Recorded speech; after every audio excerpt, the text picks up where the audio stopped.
Hello friends, आज के इस वीडियो में हम लोग सीखेंगे सी लैंग्वेज के अंदर कंडीशनल ऑपरेटर का इस्तेमाल, जिसको टर्नरी ऑपरेटर भी कहा जाता है इसलिए क्योंकि यहां पे तीन अलग अलग ऑपरेंड का इस्तेमाल होता है।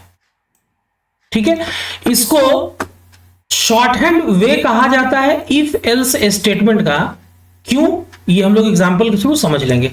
जहां तक सिंटैक्स की बात है, यहां पे हम लोग सबसे पहले कंडीशन लिखते हैं जिसको चेक करना होता है, उसके बाद क्वेश्चन मार्क देते हैं और इस कंडीशन के सही होने पे जिस काम को करवाना होता है ना, उसको एक्सप्रेशन 1 में लिखते हैं और इस कंडीशन के गलत होने पे जिस काम को करवाना होता है उसको कोलोन देने के बाद एक्सप्रेशन 2 में लिखते हैं और उसके बाद सेमीकोलन दे देते हैं। आप चाहे तो इसका भी नेस्टिंग कर सकते हैं जैसे इफ का करते हैं। तो ये एक एक चीज हम लोग देखेंगे। यहां पे जो ये कंडीशन है, इसके ट्रू होने का मतलब है कि इसका नॉन जीरो होना और फॉल्स होने का मतलब है इसका जीरो होना। इसको मैंने इफ और स्विच केस में भी बता रखा ऑलरेडी। ठीक है, तो हम लोग इसको एक ही वीडियो में इसके बहुत सारे एग्जांपल्स को देखेंगे। वीडियो थोड़ा लंबा हो सकता है तो वीडियो के लास्ट तक बने रहें, क्योंकि एक ही वीडियो काफी होगा इस ऑपरेटर को कंप्लीटली समझने के लिए। ठीक है, तो चलिए बिना समय गवाए हम लोग चलते हैं डेव C++ के स्क्रीन पे। चलिए यहां पे जैसे मान लिया मैंने लिखा int a, b, ये दो वेरिएबल मैंने ले लिया। ठीक है, अब यहां पे मैं यूजर को मैसेज देता हूं कि भाई इंटर 2 इंटीजर्स। देखो ऐसे भी आप लोग यूज कर सकते हो और स्कैनफ करके आप %d 2 बार और पहला वाला वैल्यू a के एड्रेस पे और दूसरा वाला इंटीजर b के एड्रेस पे आप रख लेते हो। अब आपको दोनों में से मैक्सिमम निकालना है। हम लोगों को क्या निकालना है? मैक्सिमम निकालना है, मैक्स यूजिंग टर्नरी ऑपरेटर। ठीक है, तो यहां पे हम लोग लिखते हैं, ध्यान दीजिएगा, क्या a का वैल्यू ज्यादा है b से? Question mark. अगर हां तो प्रिंट कर दो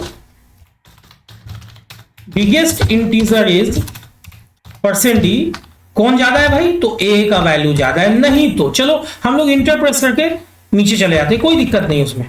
सेमीकोलन जहां देंगे लाइन वहां खत्म होगा।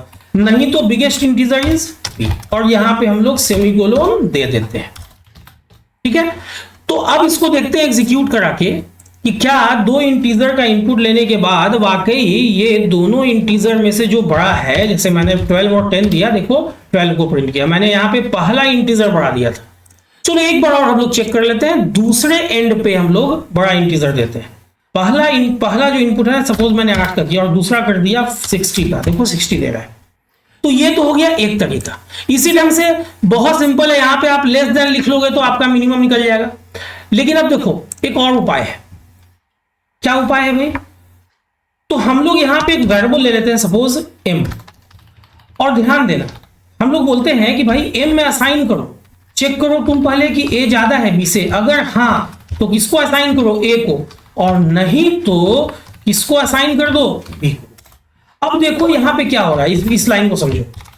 यहां पे जो टर्नरी ऑपरेटर या कंडीशनल ऑपरेटर मैंने यूज किया, यहां पे मैंने चेक किया कि क्या a का वैल्यू b से ज्यादा है। अगर हां तो a के वैल्यू को मैंने यहां से रिटर्न करवाया है, उस केस में a का जो भी वैल्यू होगा, जो फर्स्ट वैल्यू जो कि बड़ा होगा, वो m में असाइन हो जाएगा। और नहीं तो b के वैल्यू को मैंने असाइन कर दिया।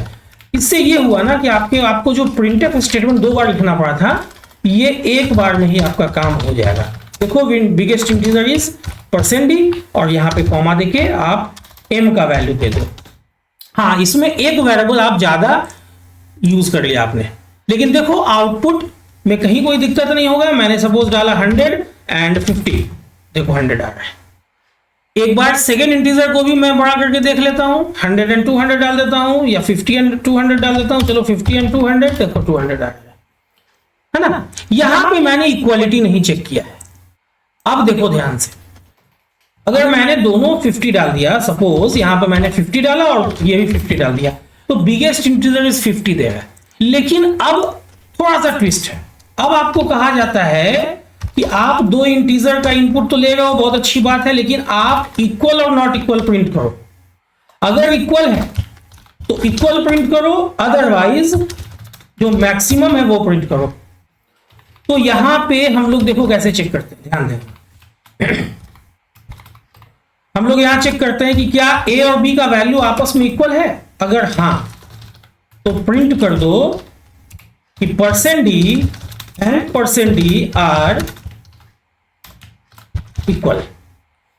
ठीक है, और पहले %d की जगह a का वैल्यू और दूसरे %d की जगह पे b का वैल्यू मैंने प्रिंट कर दिया। नहीं तो इसका मतलब नॉट इक्वल है। तो भाई चेक करो a का वैल्यू b से ज्यादा है। अगर हां तो प्रिंट कर दो max is %d comma a का वैल्यू, और नहीं तो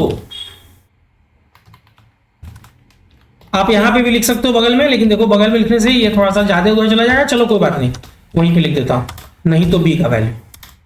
तो देखो ये थोड़ा सा मॉडिफाई हो गया, मैंने कर लिया, इसमें मॉडिफिकेशन कर लिया। अब देखो अगर कंपाइल एंड रन करता हूं, यहां पे क्या प्रॉब्लम हुआ है, प्रिंट करो a को, नहीं तो देखो, नहीं तो ये क्यों लिख दिया मैंने, नहीं तो कॉपी पेस्ट की वजह से लिखा गया।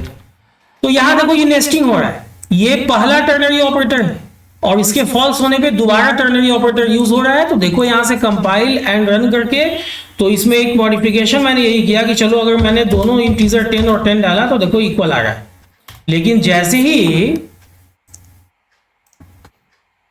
अगर मैं वो अनइक्वल नंबर डालूंगा, जैसे मैंने डाल दिया सपोज 9 7 8 एंड 2 3 4, तो जो भी बिगेस्ट है वो प्रिंट हो गया। ठीक है, इससे देखो हम लोग 1 2 3 वाला कोड भी लिख सकते हैं। जैसे कि बहुत ध्यान समझना, अब हम लोगों को क्या करना है ना, यूजर से एक नंबर का इनपुट लेना है और उसके हिसाब से प्रिंट क्या करना है, तो प्रिंट करना है 1 2 3 या अननोन, ऐसा कुछ। ठीक है, ये नेस्टिंग को समझने के लिए हम लोग ऐसा करेंगे। देखो यहां पे एक वेरिएबल मैंने ले लिया int num, और यहां पे मैंने मैसेज दे दिया इंटर एनी इंटीजर, और जो इंटीजर का इनपुट मैंने लिया ना वो मैंने ले लिया num में। ठीक है, अब बहुत ध्यान से समझना। अब यहां पे मैं लिखता हूं num का वैल्यू 1 है। अगर हां तो प्रिंट करो /n न्यू लाइन में क्या भाई, तो 1। नहीं तो चेक करो num का वैल्यू 2 है। अगर हां तो प्रिंट करो न्यू लाइन में 2। नहीं तो अगेन चेक करो ना कि num का वैल्यू 3 है। अगर हां तो प्रिंट कर दो 3, और नहीं तो चूंकि मुझे कहा गया कि इसके अलावा कुछ भी हो तो अननोन प्रिंट करना है, तो मैं यहीं पे फिर न्यू लाइन में अननोन प्रिंट कर देता हूं। अगर आप लोगों को कुछ ज्यादा कहा जाए तो आप अगेन आगे नेस्टिंग का यूज कर सकते हो।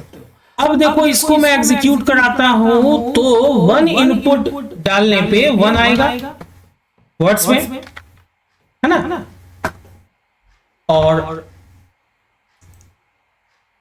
अगर 2 डालता हूं, अगर यहां पे मैं 2 डालता हूं तो देखो 2 आ रहा है। F11 का मैं इस्तेमाल इसीलिए नहीं करता हूं क्योंकि ये एक स्क्रीन रिकॉर्डर मेरा एक्टिवेट हो जाता है। 3 डालने पे देखो 3 का, उसको आज मैं डीएक्टिवेट करूंगा। और देखो अगर 1 2 3 के अलावा मैं कुछ भी डालता हूं, जैसे 100 डाल दिया, तो देखो अननोन आ रहा है। तो इस तरह से आज के इस वीडियो में आप लोगों ने सीखा कि कैसे कंडीशनल ऑपरेटर का आप इस्तेमाल कर सकते हैं सिंगल लाइन स्टेटमेंट लिखने के लिए। इफ एल्स का ये शॉर्ट हैंड वे हो गया। तो उम्मीद करता हूं कि अब आप लोग बहुत आराम से कंडीशनल या टर्नरी ऑपरेटर को सी लैंग्वेज में यूज कर सकोगे। उम्मीद करता हूं ये वीडियो से आप लोगों ने बहुत कुछ सीखा होगा। ये वीडियो आप लोगों को अच्छी लगी होगी। अगर वीडियो अच्छी लगी हो तो वीडियो को लाइक शेयर करना ना भूलें, चैनल को सब्सक्राइब कर दें, बेल बटन को हिट कर दें ताकि जो भी वीडियो मैं अपलोड करूं उसका नोटिफिकेशन सबसे पहले आप लोगों तक पहुंचे। वीडियो के अंत तक बने रहने के लिए आप लोगों का बहुत बहुत शुक्रिया, धन्यवाद, थैंक्स अ लॉट।